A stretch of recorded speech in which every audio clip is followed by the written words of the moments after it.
તો સાધક મિત્રો, આપણે આજે વધારાના પ્રાણાયામોની ચર્ચા કરીએ છીએ. સામાન્ય રીતે જરૂરિયાત ઊભી થાય ત્યારે જ આ પ્રાણાયામ કરવા પડે છે. ખાસ કરીને ઉનાળામાં જ્યારે આપણને ખૂબ જ તરસ લાગે, લાઇટ હોય નહીં, અતિ તાપ લાગતો હોય, અતિ ગરમી પડતી હોય, ત્યારે આપણે આ પ્રાણાયામ કરી શકીએ છીએ. શરીરને ઠંડકની ખૂબ જ જરૂર હોય ત્યારે શીતલી અથવા તો શીતકારી પ્રાણાયામ કરી શકાય છે. ખાસ કરીને ઉનાળામાં જ આ પ્રાણાયામ કરાય છે. શિયાળામાં ક્યારે કરી શકાતા નથી. આ પ્રાણાયામ કરતી વખતે ખાસ યાદ રાખવા જેવી બાબત, બધા પ્રાણાયામ નાડી શોધન, ઓમકાર જાપ,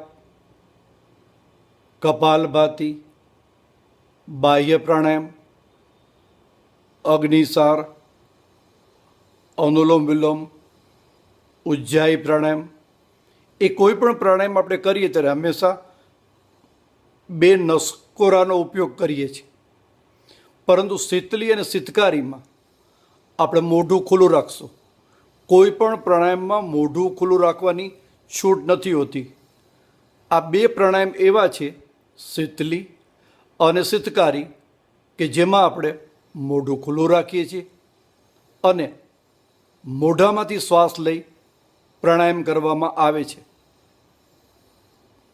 કોઈ પણ પ્રાણાયામ જ્યારે તમે શીખતા હો ત્યારે એક, તેની વિધિ; બે, સમય કેટલો આપવો; ત્રણ, કેટલી વાર આ પ્રાણાયામ કરવું; ચાર, લાભ શું થશે; પાંચ, કયા સમયે કરવું; છ, સાવધાની શું છે, ગેરલાભ શું થાય વધારે કરવાથી. આટલા મુદ્દા તમારે વિચારી કોઈ એક્સપર્ટ ગુરુ પાસે જ આ બધી વસ્તુ શીખવી જોઈએ. લેભાગુ લોકો આ પ્રાણાયામ કરાવે છે, જેને લોકોને નુકસાન થાય છે અને આપણો યોગનો વારસો, આપણી વિરાસત બદનામ થઈ રહી છે. તો શરૂ કરીએ મિત્રો આપણે આજે. તો સાધક મિત્રો, જ્યારે અતિ ગરમી પડતી હોય, અતિ તાપ લાગતો હોય, તમને પાણી પીવાની ખૂબ જ તરસ લાગે, જ્યારે ખૂબ તરસ લાગે ત્યારે આ પ્રાણાયામ કરી શકાય છે. લાઇટ નથી, તમારા પંખા બંધ થઈ ગયા છે, એસી ચાલતા નથી, અતિ તાપ લાગે છે, તો શરીરને ઠંડુ કરવું છે. આપણે શરીરને ઠંડક આપવા માટે શીતલી પ્રાણાયામ કરવામાં આવે છે. એની વિધિમાં નંબર 1, સૌથી પહેલાં મોઢું ખુલ્લું કરો આ રીતે. 2, જીભને બહાર કાઢો. 3, જીભને ગોળ કરો. જીભ લંબાવીને ગોળ કરવી. હવે લાંબો શ્વાસ ભરો જીભમાંથી.